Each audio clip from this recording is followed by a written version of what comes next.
As duas leis. Nosso versículo inicial se encontra em Romanos capítulo 7, versículo 4, Nova Versão Internacional. Assim, meus irmãos, vocês também morreram para a lei, por meio do corpo de Cristo. Observaram bem, né? Morreram para a lei, por meio do corpo de Cristo, para pertencerem a outro, aquele que ressuscitou dentre os mortos, a fim de que possamos frutificar para Deus. Glórias ao Senhor, né? Que palavra! Igreja gloriosa, povo santo, amados de Deus, mais que vencedores, selados com o Santíssimo Espírito prometido por Deus, abençoados com todas as bênçãos espirituais.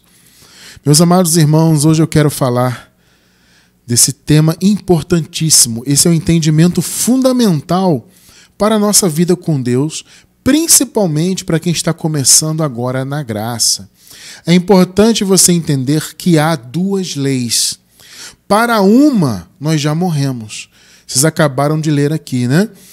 Vocês, Paulo falando, né? Vocês morreram para a lei. Veja, amados, esta é a grande realidade que a maioria dos que se dizem cristãos, seguidores de Deus, etc., a maioria não percebe, não sabe. Já morremos para a lei. Nós, inclusive, nascemos mortos, né? Esses irmãos aqui, vamos dizer assim, eles estavam vivos para a lei porque eles nasceram antes da cruz, né? A lei vigorou, a rigor, ela vigorou até a cruz. Na cruz foi o fim da lei, porque Jesus disse na cruz, está consumado, né? Ou seja, tudo que a lei exigia, inclusive e principalmente o sangue de Cristo, o sangue do Cordeiro de Deus, né? Foi derramado ali para o cumprimento da lei, para satisfazer tudo que a lei exigia, né? Por isso que Jesus disse, está consumado, tudo já foi feito. Então ali, a rigor, foi o fim da lei. É claro, nós sabemos que a lei continuou sendo praticada no Templo de Jerusalém até que ele fosse destruído no ano 70, né? Então houve esse período da morte e ressurreição de Jesus até a vinda do reino no ano 70, onde o Templo de Jerusalém fora destruído. Ali foi o fim definitivo das práticas da lei, né? Pelo povo judeu, porque Jesus morreu, ressuscitou, mas os judeus continuaram com as práticas da lei no templo. Tudo continuou funcionando ali na prática, né? Apesar de Jesus já ter colocado fim nela na cruz, né? Mas tudo continuou ali funcionando, né? Sendo praticado. Então, os sacrifícios, as oferendas, as abluções, que eram as lavagens por meio da água, né? Os dízimos eram entregues e todo aquele mover sacerdotal, tudo continuou acontecendo ali até que na vinda do reino de Deus, aquele templo, como Jesus havia profetizado, inclusive em Mateus 24, né? Que não ficaria pedra sobre pedra daquele templo, o templo foi destruído, então a lei teve o seu fim definitivo na prática. Só que, repito, o Senhor Jesus já havia consumado tudo, né?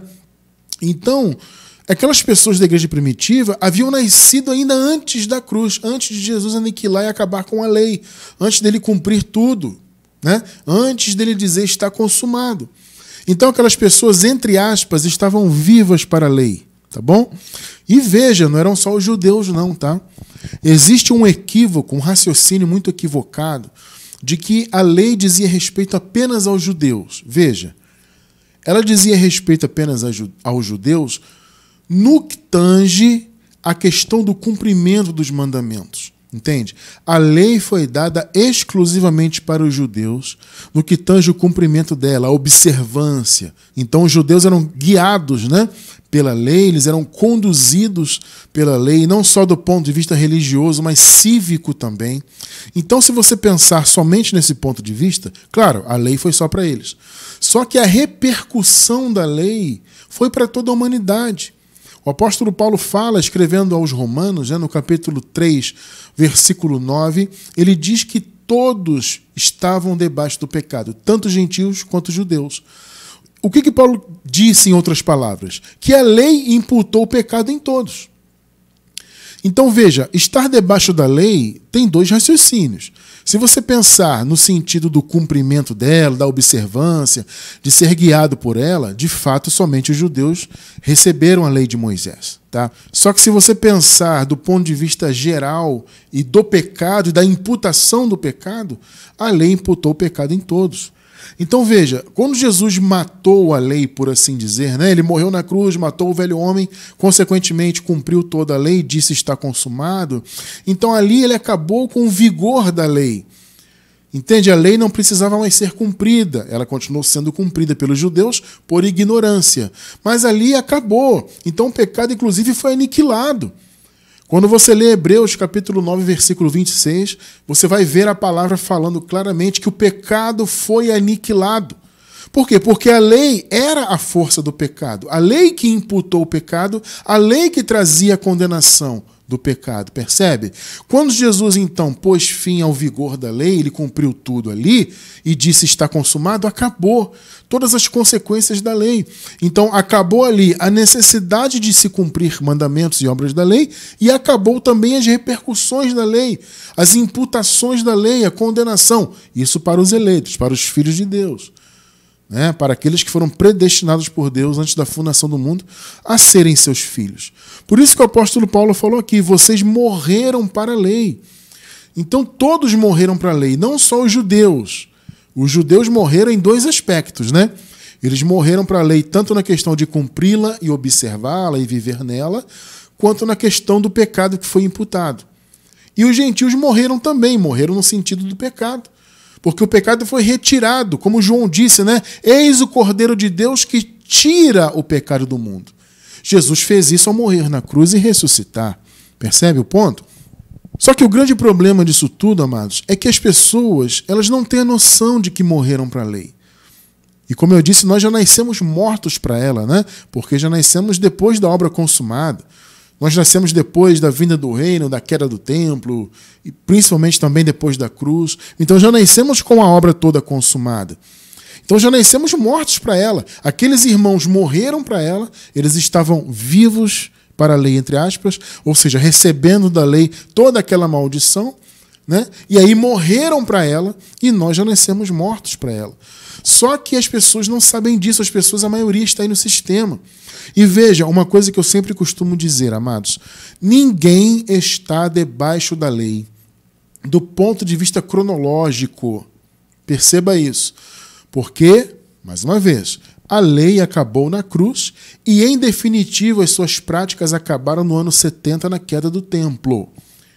Então a lei já teve o seu fim definitivo. Então, cronologicamente, ninguém está debaixo da lei. Mas as pessoas, amados, aí fora, no sistema religioso chamado cristão, principalmente, né? Seja qual for o segmento, essas pessoas estão mentalmente debaixo da lei. Por quê? Porque os seus entendimentos não foram libertos do sistema religioso. Então as pessoas vivem ainda, vamos dizer assim, com resquícios da lei em suas vidas. Elas vivem com carrapichos da lei grudados em suas vidas, raciocínios da lei, de obras que são da lei, mas estão disfarçadas, como costumamos dizer aqui, né? Disfarçadas de obras da graça. Eles pensam que são obras concernentes ao novo pacto, mas não são. Né? Então tem esses carrapichos da lei agarrado neles, né? Porque eles têm todo o envolvimento com o raciocínio da lei sem perceber. Então o sistema religioso do cristianismo é assim. Repito, eles não estão cronologicamente debaixo da lei, ninguém está, mas mentalmente estão. Porque todo o raciocínio da lei, toda aquela dependência sacerdotal, a dependência de um templo. Veja, isso é conceito da lei, gente. Os judeus que cumpriam a lei, eles tinham aquela dependência, por exemplo, do templo de pedra. Quando os judeus faziam as suas orações, quando eles estavam distantes, né, do templo, eles oravam em direção ao templo. Tudo da religião judaica era centralizado no templo de Jerusalém. Percebe? Deus se manifestava ali no templo para receber as oferendas pelos pecados. Percebe? O templo era o centro de tudo. Então vocês podem notar que essa dependência templária que as pessoas têm hoje vem justamente desse raciocínio do Antigo Pacto. Perceba isso. Vocês notaram? Estudamos semana passada sobre isso, né? Falamos dessa questão de templo e tudo mais. Se você não assistiu, convido você a assistir ao estudo passado. Vai estar na descrição do vídeo no YouTube nosso. Nesse vídeo que você está vendo agora, aqui na descrição você vai encontrar o link do estudo anterior.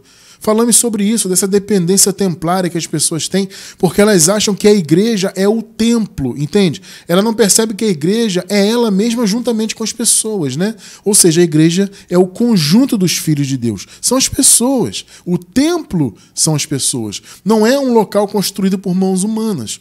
Mas as pessoas têm essa dependência do templo e do sacerdote que ali está, seja qual for o nome que se dá ao cargo, né? Ah, é apóstolo, é bispo, é pastor, é padre, é diácono, evangelista, não importa.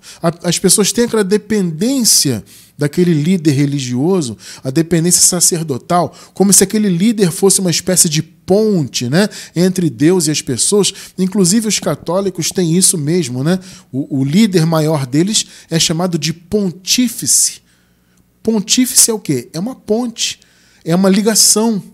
É como se o líder maior dos católicos fosse a ligação direta dos católicos com Deus.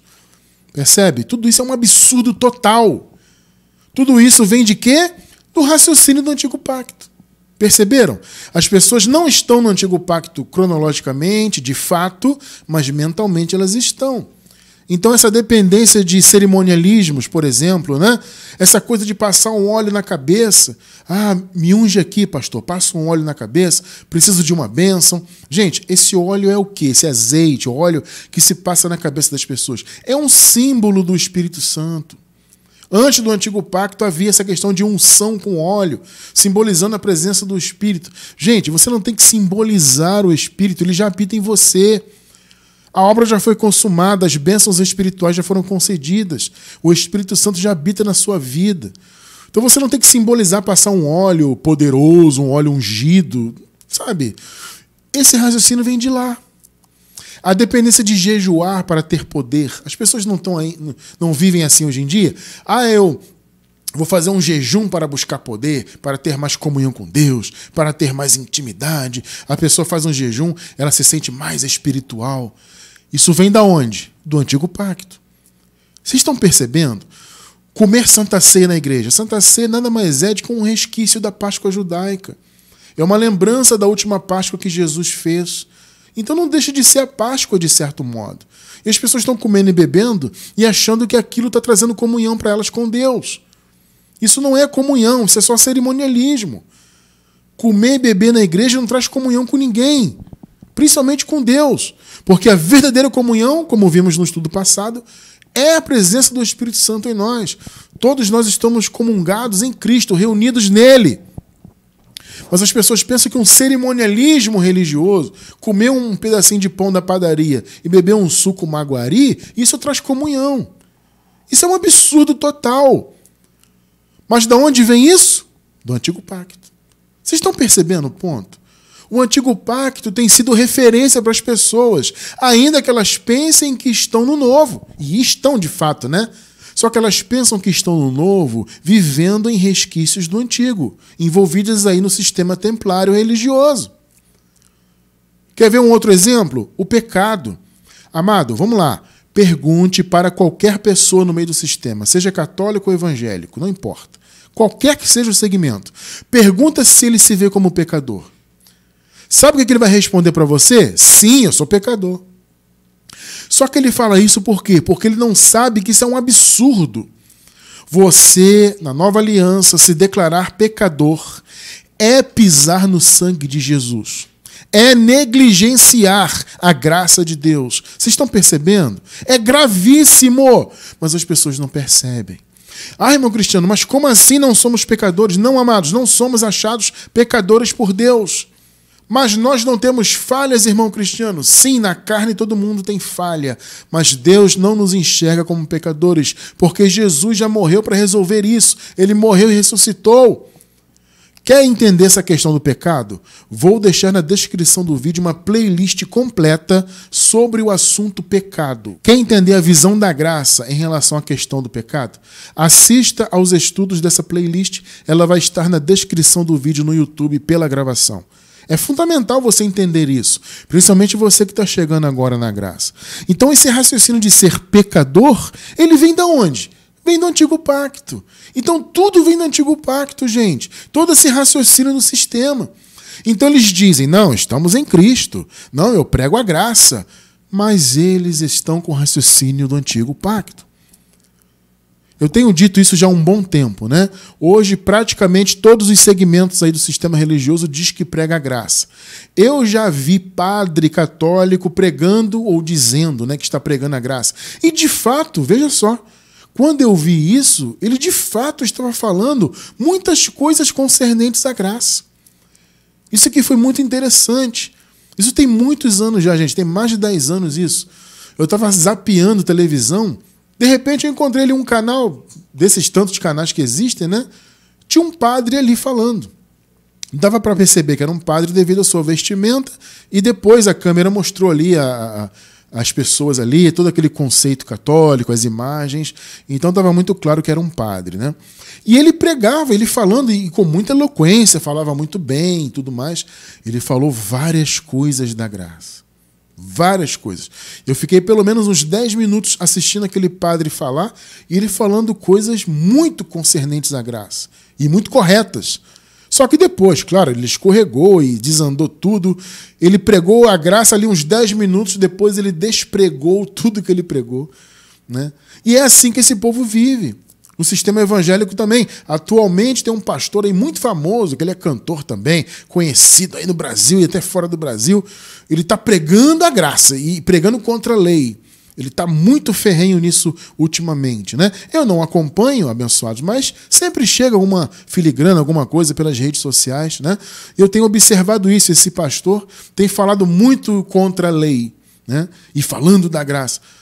Eu te pergunto, vá até esse pastor e pergunte a ele, pastor, as pessoas, se elas deixarem de frequentar a sua igreja e saírem da chamada igreja, da sua congregação, e não frequentarem mais nenhuma, elas vão ser salvas? Vê o que ele vai responder. Pastor, se a pessoa deixar de ser fiel dizimista, ela vai ser salva? Pastor, se a pessoa deixar de tomar Santa Ceia, vai ser salva? Pergunta para ele o que ele vai te dizer, né? Ah, se a pessoa não confessar o pecado, ela vai ser salva? Pergunta para ele o que ele vai dizer. Ele vai dizer que não. Por quê? Porque por mais que ele diga que pregue a graça, ele não prega a graça. Por mais que ele diga que está falando contra a lei, ele está vivendo na lei, mentalmente, tá? Mentalmente, como eu digo, é bom reforçar isso. Entende? Não cronologicamente. Cronologicamente, só esteve de fato debaixo da lei quem nasceu e viveu antes da cruz. Tá bom? É bom que isso fique claro. Só que, como eu falei no início, né, os resquícios da lei estão na mente dessas pessoas.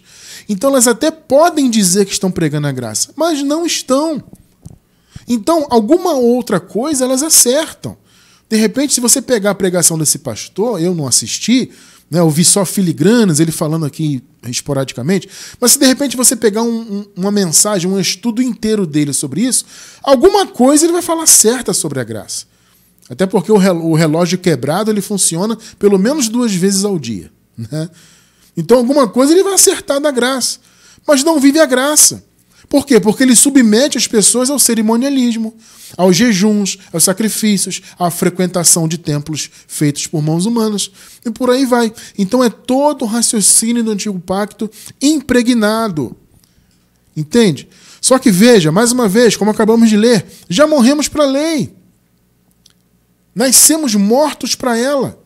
Só que nós que hoje estamos em graça, nós vivíamos também impregnados pela lei, porque o sistema imputou esses raciocínios vindos do Antigo Pacto em nossas mentes, até que o Espírito Santo nos libertasse pela revelação da graça, entende? Então, abençoados, uma das bases do raciocínio do Evangelho da Graça, que Paulo apresentou, é justamente a ideia que acabamos de ler.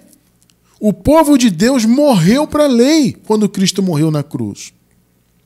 Isso significa que nós estamos mortos não só no que tange os mandamentos, mas também as implicações da lei.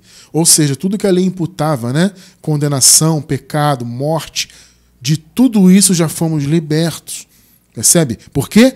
Porque Jesus morreu no Calvário, o velho homem morreu, o nosso velho homem também morreu lá, e todos os filhos, né? Os eleitos de Deus, morreram para a lei.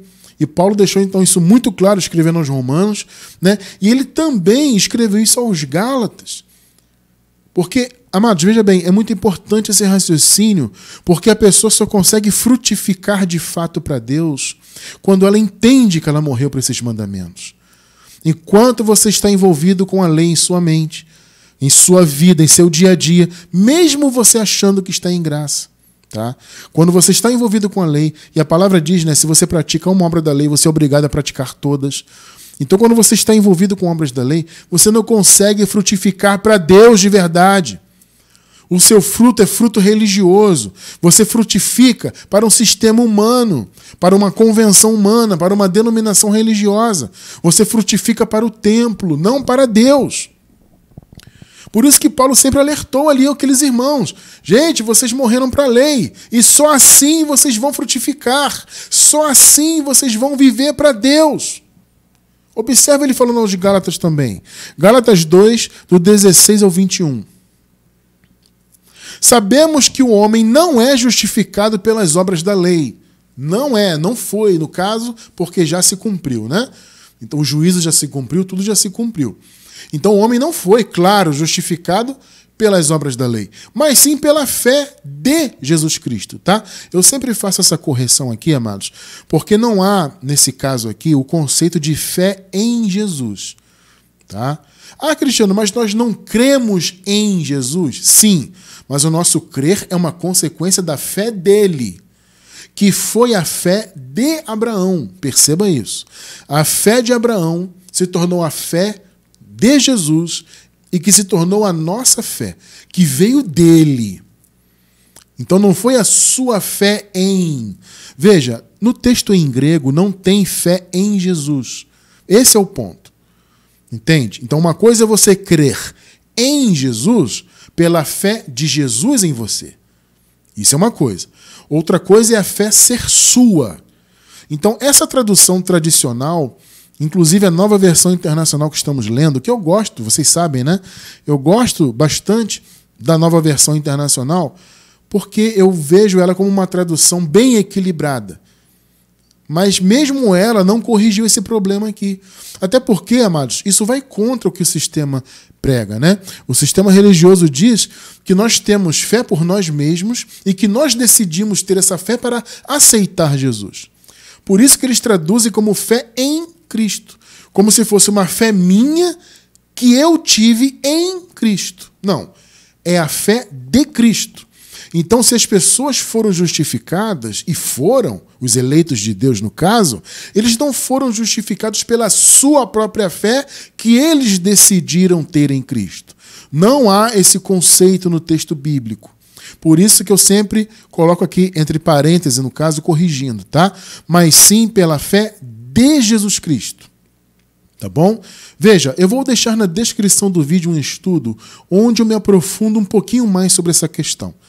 Da fé em para a fé de Jesus, tá?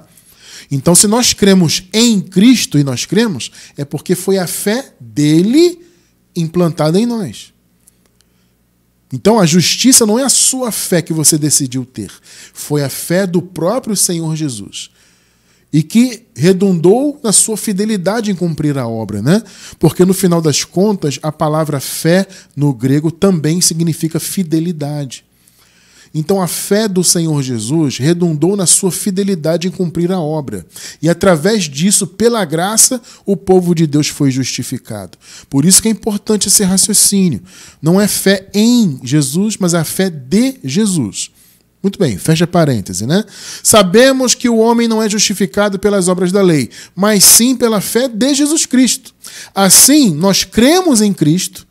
Como eu falei, cremos em Cristo pela fé dele em nós. Assim, nós também cremos em Cristo Jesus para sermos justificados pela fé de Cristo, não pelas obras da lei, porque pelas obras da lei ninguém será justificado. E de fato ninguém foi justificado no juízo final pelas obras da lei. 17. Se, porém, procurando ser justificados em Cristo, ou seja, o que significa isso, irmão? Procurando ser justificados. O Paulo está falando o seguinte, olha, nós não vivemos debaixo da lei. O sentido de procurar ser justificado em Cristo é você abrir mão da lei. É o que Paulo está falando. Se, porém, procurando ser justificados em Cristo, ou seja, não vivendo debaixo da lei, né? Formos, por isso, tidos pecadores, então Cristo é ministro do pecado? De modo nenhum. O que Paulo está dizendo aqui? Olha, alguns podem até nos enxergar como pecadores porque nós não vivemos debaixo da lei. Nós procuramos ser justificados em Cristo. Então alguém vai olhar para a gente e dizer, somos pecadores. Aí Paulo pergunta, Cristo por isso é ministro do pecado?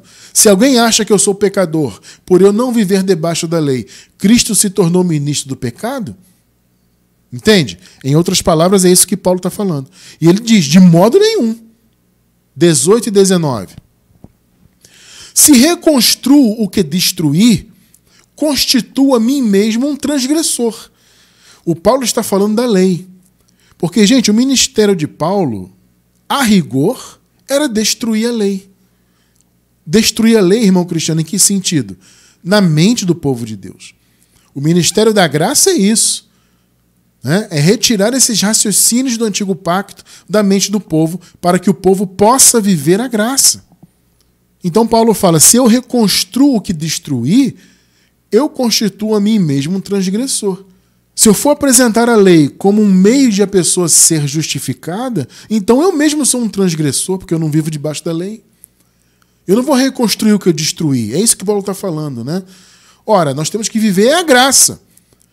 Ora, se eu começar a apresentar a lei como algo que vai me levar à justificação e à salvação e tudo mais, e ser aceito por Deus por meio dela, então eu estou reconstruindo o que eu destruí já. O que o próprio Jesus destruiu na prática, né? E que Paulo destruía intelectualmente, vamos dizer assim, né? Pois, por meio da lei, vejam só, morri para a lei. Pegou? A mesma coisa que Paulo falou lá aos Romanos. O Paulo está falando aqui aos Gálatas. Por meio da lei, morri para a lei, a fim de viver para Deus. Perceberam, amados, a clareza do que Paulo fala? Em outras palavras, para alguém viver de fato para Deus, tem que ter em mente que ela morreu para a lei. Não tem meio termo. Ah, irmão cristiano, eu posso viver para Deus e ao mesmo tempo cumprir obras da lei? Não. O seu fruto não será para Deus. Para viver para Deus, você tem que ter em mente isso que Paulo acabou de falar aqui, de escrever, né? Que nós acabamos de ler. Por meio da lei eu morri para ela. Por quê? Porque a lei levou Jesus a morrer na cruz. Então foi por meio dela que Jesus morreu. Consequentemente, todos os filhos de Deus morreram na cruz com Cristo. Então foi por meio da lei nós morremos para a lei, para viver para Deus. Agora, enquanto você está no sistema religioso, cumprindo mandamentos, pensando que está em graça, mas são mandamentos da lei, ou que vêm de raciocínios da lei, né? Ou mandamentos inspirados na lei, entende? O fato é que é o carrapicho da lei na sua vida. Enquanto você está nisso, você não vive para Deus. Versículo 20. Estou crucificado com Cristo. Perceberam? Cristo morreu, eu morri lá. É o que Paulo está falando. E ele morreu lá por causa da lei. Então eu também morri por causa da lei. Então pela lei eu morri para a lei. Por isso estou crucificado com Cristo. Assim, já não sou eu quem vive, mas Cristo vive em mim. Maravilha, né?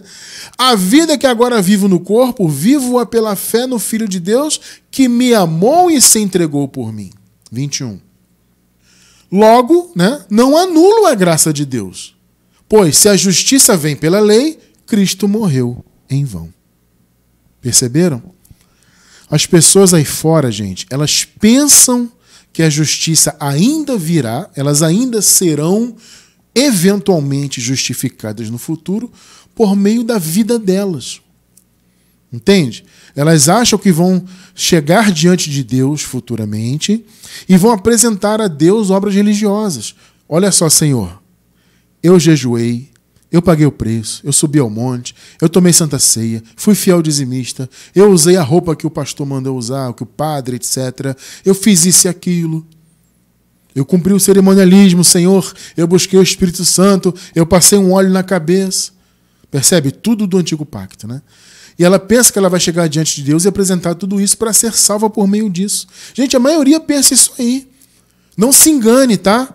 O sistema religioso pode até dizer que vive na graça. Se você perguntar para alguém no sistema se ela está debaixo da graça, ela vai dizer que está. Mas a mente dela não está. Entende? Ela pensa que depende dessas obras para ser salva no futuro. Só que, abençoados, a Bíblia é muito clara. A lei, suas obras, seus mandamentos, foi incapaz de justificar o povo de Deus. Consequentemente, ela foi incapaz de trazer salvação. A vida eterna não veio pelas obras da lei. Ela foi incapaz não só de justificar o povo, mas de muitas outras coisas. Então eu quero que você entenda que essas pessoas que vivem hoje no sistema religioso, elas não estão debaixo da lei cronologicamente, porque a lei acabou em Cristo, mas elas estão mentalmente com essa dependência dos elementos da lei, sem saber que a lei nunca aperfeiçoou nada. A pessoa está buscando um aperfeiçoamento pelo jejum, não tem efeito nenhum. Pode ter um efeito na sua saúde, né? A gente sabe, hoje em dia, há estudos que apontam que jejuar faz bem para a saúde do corpo. Mas isso é uma coisa médica, isso não tem nada a ver com vida com Deus. Você quer jejuar porque o médico indicou você jejuar? Faça. Tá? Faça porque é bom. Claro, faça com a direção médica, mas faça. Mas isso é uma coisa para a sua saúde pessoal, para a sua vida no dia a dia aí e tudo mais. Isso não tem nada a ver com viver para Deus. Deus não quer que você jejue para Ele. Entendeu? Esse, inclusive, é um absurdo, né? Porque o próprio Jesus, ainda nos dias da sua carne, hein? Jesus como Nazareno, ele disse, podem os convidados para as bodas jejuarem enquanto o noivo está com eles? O noivo era ele mesmo, que no caso é o esposo da igreja, né? Ora, enquanto o esposo está presente, Jesus falou, não podem jejuar. E eu te pergunto, o esposo está na tua vida? Na minha está, meu irmão, da minha esposa também. Entende? Agora, se você entende que não está na sua, paciência.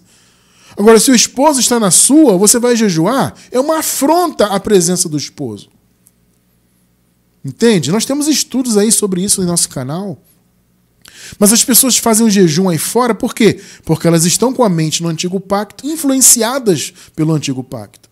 Sem entender que o antigo pacto nunca aperfeiçoou ninguém. Porque isso foi impossível para a lei. Vamos ver alguns exemplos rapidamente? Veja, a lei nunca pôde trazer justiça. Romanos 3:20. Portanto, ninguém será declarado justo diante dele pelas obras da lei. Ao contrário, né? Pois, por meio da lei, nos tornamos conscientes do pecado. Então, ao contrário, a lei não trouxe justificação, ela trouxe consciência de pecado. Entende? As pessoas passaram a se enxergar como pecadoras e eram de fato, porque a lei imputou o pecado. E o conhecimento da lei trouxe o conhecimento do pecado para a mente. Isso é o contrário de justiça. Perceberam? Então foi impossível para a lei trazer justiça, porque na verdade ela trouxe foi consciência de pecado. Consequentemente, foi impossível para a lei salvar o povo. Efésios 2, 8 e 9. É um clássico, né? Pois pela graça vocês são salvos. Olha aí, ó.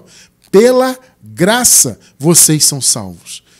Tanto faz salvação como vida eterna, como a salvação da mente. Todas as manifestações da salvação são pela graça. Pois pela graça vocês são salvos. Por meio da fé. Glória a Deus. A fé de Jesus, hein? É o que eu falei agora há pouco. Por meio da fé de Jesus. Não da sua. Olha só Paulo falando aqui. E isto não vem de vocês. Perceberam que é a fé de Jesus? Está claro isso?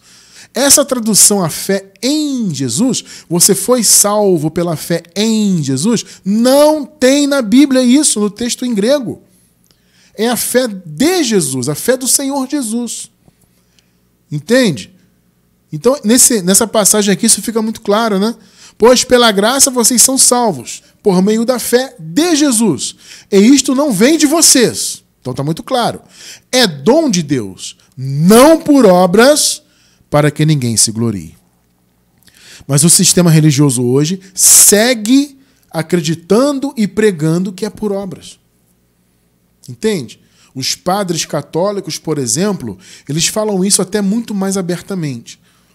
O sistema evangélico, principalmente os mais moderninhos, né, eles meio que escondem isso. Eles não falam muito de salvação pelas obras.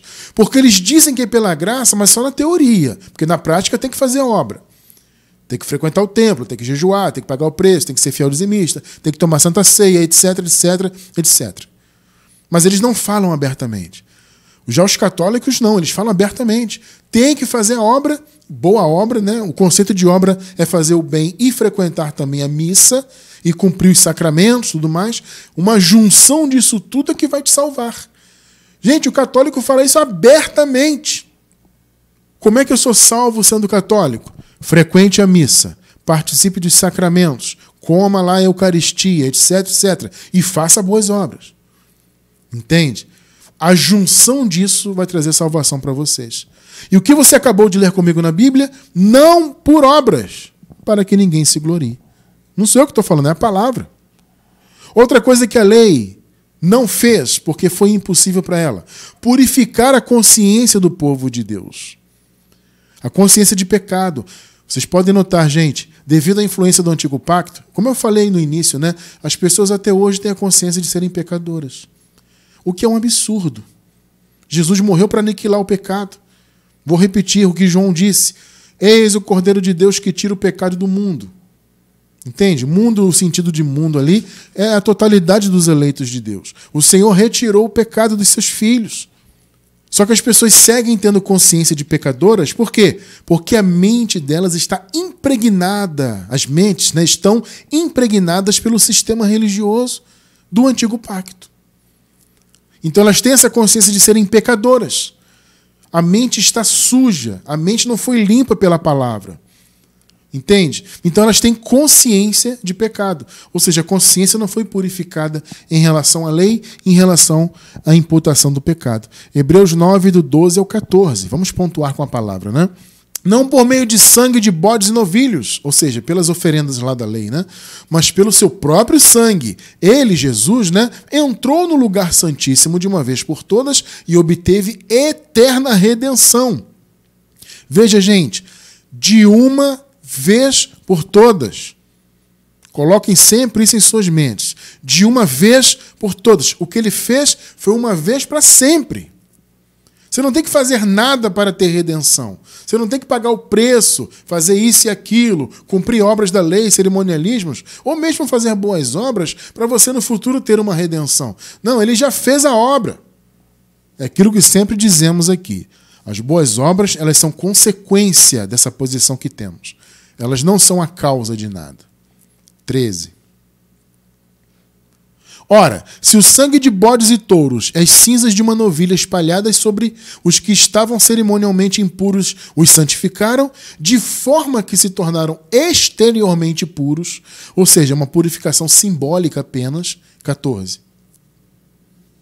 Quanto mais o sangue de Cristo, que pelo Espírito Eterno se ofereceu de forma imaculada a Deus, purifica a nossa consciência de atos que conduzem à morte, para que sirvamos ao Deus vivo.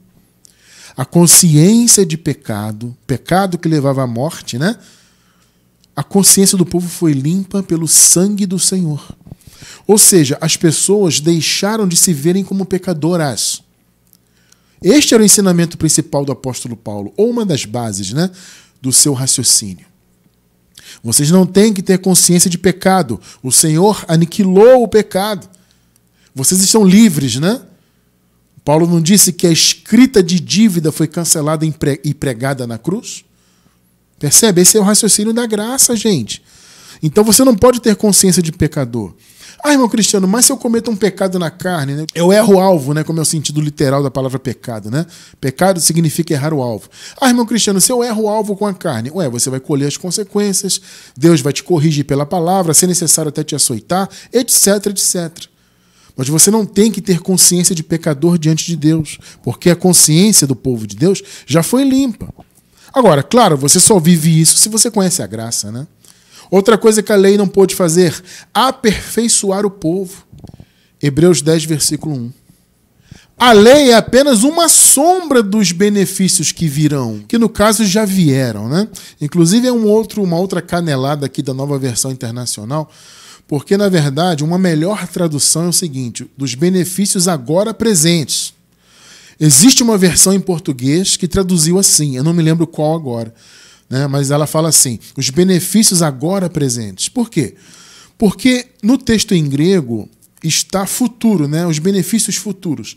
Só que é futuro em relação ao antigo pacto. Perceberam? Os benefícios futuros em relação ao antigo pacto que é passado. Só que no caso já eram presentes, porque Jesus já havia morrido e ressuscitado. É claro que aqui eles estavam vivendo ainda a transição, ainda havia algo a acontecer, que no caso era a morte, que acabaria, né, com a vinda do reino. Paulo disse, o último inimigo a ser aniquilado é a morte. Nesse período faltava isso aqui acontecer ainda, mas os benefícios em geral da graça já estavam à disposição do povo. Então aqui não é benefícios que virão, os benefícios já tinham vindo com Cristo. Tá? Só que aqui eles traduziram virão, porque a palavra em grego aparece futuro, né? Mas a tradução melhor é essa que eu falei, os benefícios já manifestos, porque eles eram futuros em relação ao antigo pacto que já havia passado aqui. Tá? É sempre bom fazer essas ressalvas, né? Bom, fecha parênteses. A lei é apenas uma sombra dos benefícios já presentes, vamos dizer assim, né? Não a sua realidade. A lei não era a realidade de nada, era só uma sombra. Por isso, ela nunca não conseguiu, com os mesmos sacrifícios, olha só, repetidos ano após ano, aperfeiçoar os que se aproximam para adorar. Perceberam? A lei nunca aperfeiçoou coisa alguma. Quem aperfeiçoou foi a morte de Jesus, a sua ressurreição, ou seja, a graça. 14. Porque, por meio de um único sacrifício, ele aperfeiçoou para sempre os que estão sendo santificados. Perceberam? Aqueles que estavam sendo santificados em sua mente, em suas mentes, né? Pela palavra, já tinham sido aperfeiçoados para sempre. Você, eu, nós já nascemos perfeitos para sempre. Mas, irmão Cristiano, tem muitas falhas.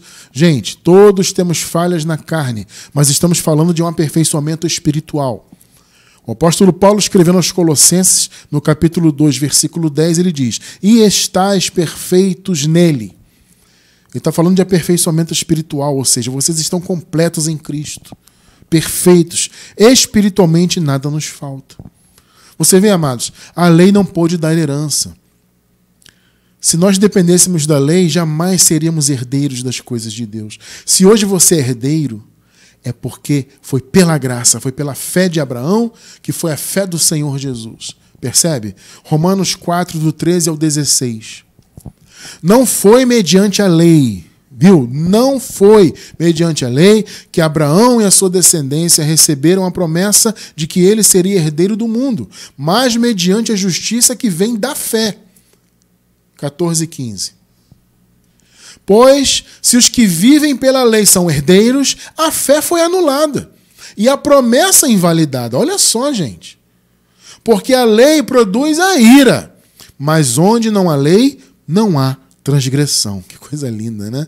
16. Portanto, a promessa vem da fé. A fé de Abraão, gente, não é a sua fé que você decidiu ter. Foi a fé de Abraão, que obviamente veio de Deus, que repercutiu sendo a fé do Senhor Jesus e que aí sim se tornou a nossa fé que veio dele. Não é a sua fé que você decidiu ter. É bom sempre frisar isso, porque o homem não tem mérito algum em si mesmo. Então a promessa veio da fé, a herança veio da fé de Abraão e de Jesus. Portanto, a promessa vem da fé, para que seja, olha só, de acordo com a graça. Pegou? A promessa, a herança, o reino de Deus Se você hoje tem certeza que após essa vida aqui atual, você vai viver para sempre no paraíso, é porque o paraíso é a sua herança. E essa herança veio da fé de Jesus. Perceberam? Para que seja de acordo com a graça e seja garantida a toda a descendência de Abraão. Não apenas os que estão sob o regime da lei, no caso os judeus, mas também aos que têm a fé de Abraão. Perceberam? Ele é o pai de todos nós. Não importa judeu, gentil, esse conceito nem existe mais. Então a lei não trouxe promessa, não trouxe nada. Tudo veio pela fé. Tudo veio pela fidelidade de Jesus. Perceberam, abençoados? Então é importante entendermos isto. Nós temos que manter distância desse conceito de lei.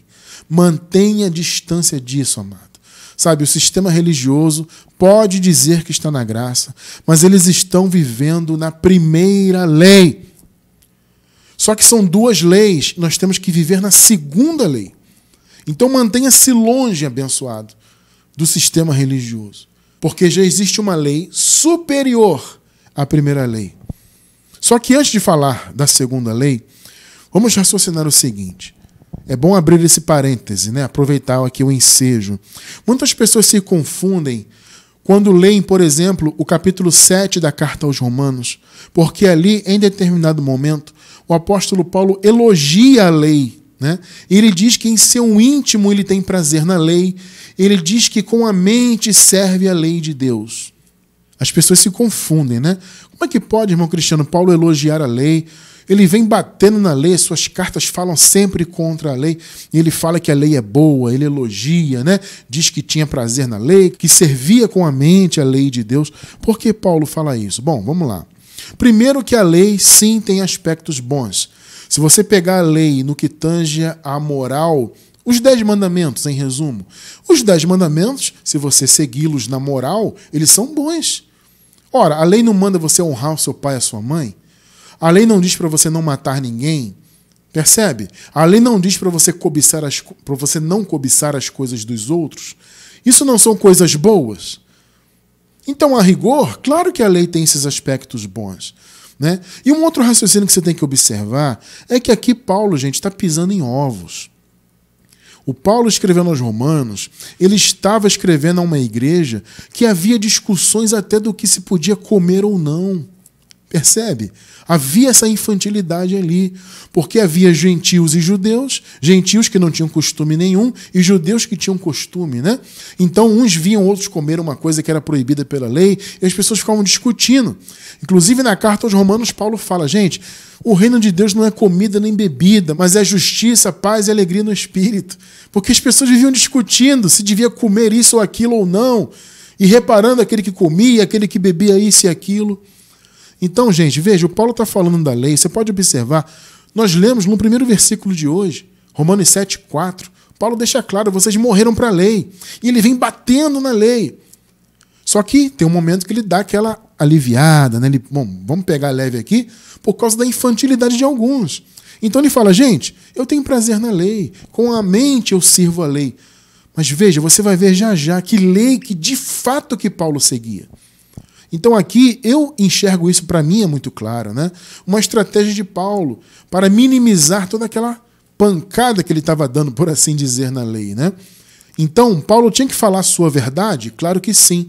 Mas em determinado momento ele dá uma amenizada, usa aqui, né, uma espécie de eufemismo, né? Eu tenho prazer na lei, aquela coisa toda. Percebe? Mas você tem que ter isso em mente, você tem que entender o contexto. Para quem Paulo está escrevendo? Obviamente, ali havia muitos judeus, assim como havia gentios naquela igreja. Né? Uma igreja, como eu falei, de conflitos, se devia comer isso ou aquilo. Entende? Então, Paulo ali ele deu uma segurada. Né? E ele falou, não, gente, a lei é boa. Eu com a mente tenho prazer na lei de Deus. Mas observe, por exemplo, o que ele fala no contexto. É o capítulo 7 que as pessoas se escandalizam um pouco sobre isso, né? Ué, como assim? Paulo tinha prazer na lei, mas ele não estava na graça? Olha o que ele fala no contexto, no capítulo 8, né? 1 e 2 e 3. Portanto, agora já não há condenação para os que estão em Cristo Jesus, porque em Cristo Jesus, a lei do Espírito da vida libertou você da lei do pecado e da morte. Olha aqui as duas leis. Perceberam? O Paulo até elogia a lei, ele fala que com a mente tinha prazer na lei de Deus. Mas olha o que ele fala. A lei do Espírito da vida é uma lei. E ele fala da lei do pecado e da morte. Gente, qual era a lei do pecado e da morte? A lei de Moisés.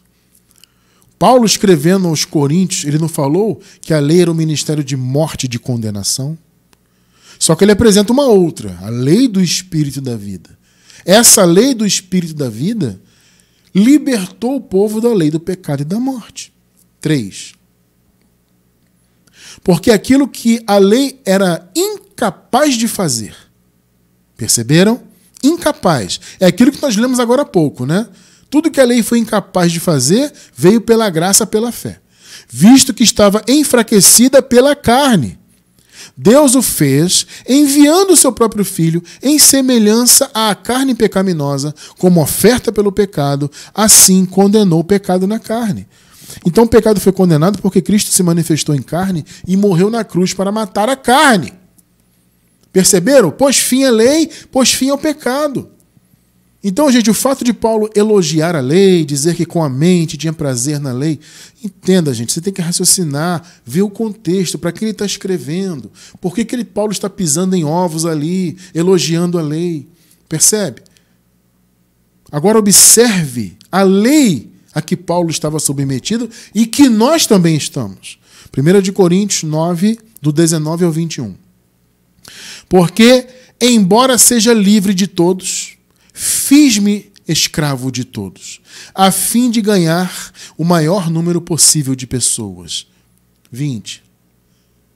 Para os judeus, olha só, gente, tornei-me judeu, a fim de ganhar os judeus. Era uma estratégia de Paulo.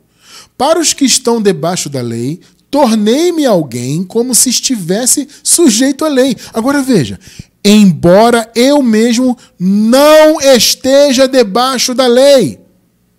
Aqui no caso a lei de Moisés, a primeira lei. Perceberam? Olha o que Paulo falou. Eu me coloquei como judeu, eu me submeti a algumas obras da lei, embora eu mesmo não esteja debaixo dela, a fim de ganhar os que estão debaixo da lei. Agora veja o 21.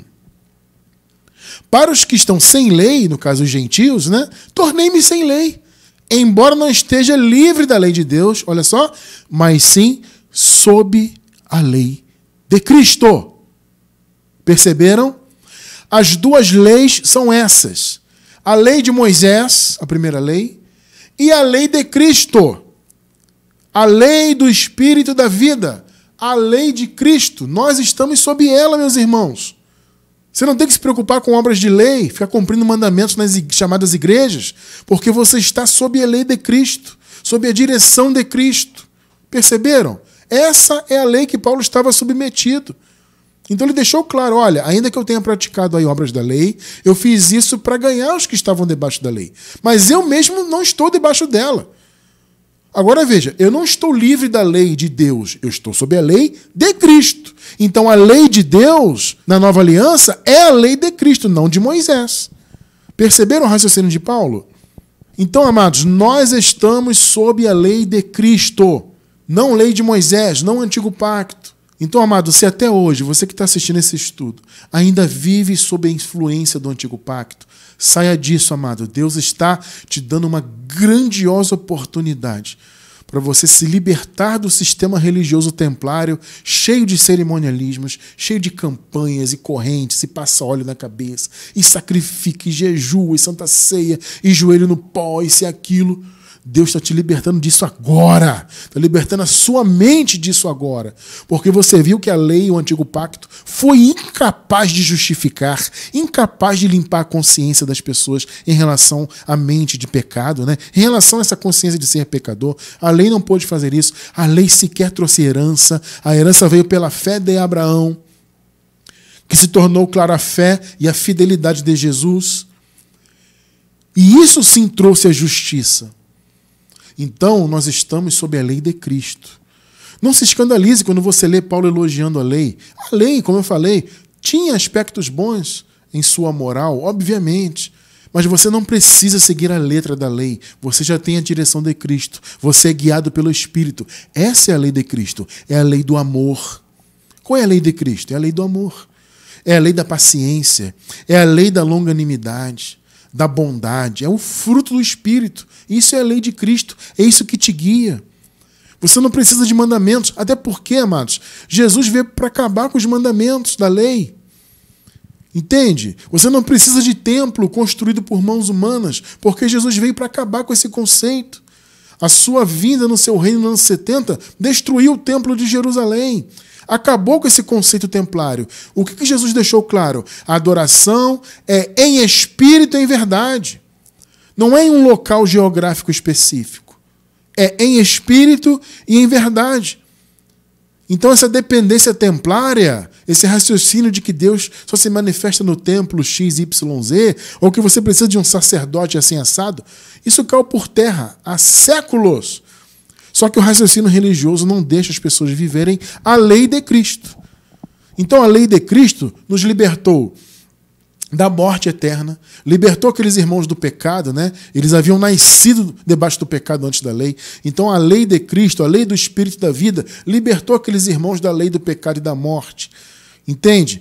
E nós já nascemos livres de tudo isso. Então é bom ter essa consciência de que eu não sou pecador, que eu sou um abençoado com todas as bênçãos, né? Eu sou filho de Deus, eleito desde antes da fundação do mundo. Essa é a consciência da lei de Cristo. A primeira lei trazia consciência de pecado. A lei de Cristo traz a consciência totalmente pura em relação ao pecado. A consciência de que eu sou santo de Deus, mais que vencedor, abençoado com todas as bênçãos espirituais. Essa é a consciência da lei de Cristo. Então, gente, não se escandalize. Paulo estava elogiando a lei. Gente, é uma estratégia de Paulo. É só isso. Mas você acabou de ler comigo a verdadeira lei sob a qual Paulo estava submetido, né? A lei de Cristo. Ele deixou claro, eu não estou debaixo da lei de Moisés. Eu posso até pegar leve de vez em quando, eu posso até me fazer de judeu, eu posso até elogiar a lei, mas eu não estou debaixo dela, eu estou debaixo da lei de Cristo. Todos nós estamos debaixo da lei de Cristo. É a lei do amor, é a lei da graça, é a lei do Espírito da vida. Eu quero encerrar com Gálatas, capítulo 6, versículo 2. Levem os fardos uns dos outros, e assim cumpram a lei de Cristo. Perceberam? A lei de Cristo é amar. Quando você leva o fardo um do outro, você está amando. Entende? Como eu falei, a lei de Cristo é a lei do Espírito da vida. A lei de Cristo é o fruto do Espírito. O resto, gente, é religião. É a lei de Moisés, que por mais que ela não esteja mais em vigor, ela ainda influencia a mente daqueles que não estão debaixo da palavra da graça. Então louve a Deus, porque o Senhor abriu o seu entendimento e colocou você debaixo da segunda e definitiva lei, que é a lei de Cristo. Louvado seja o Criador por isso. Amém.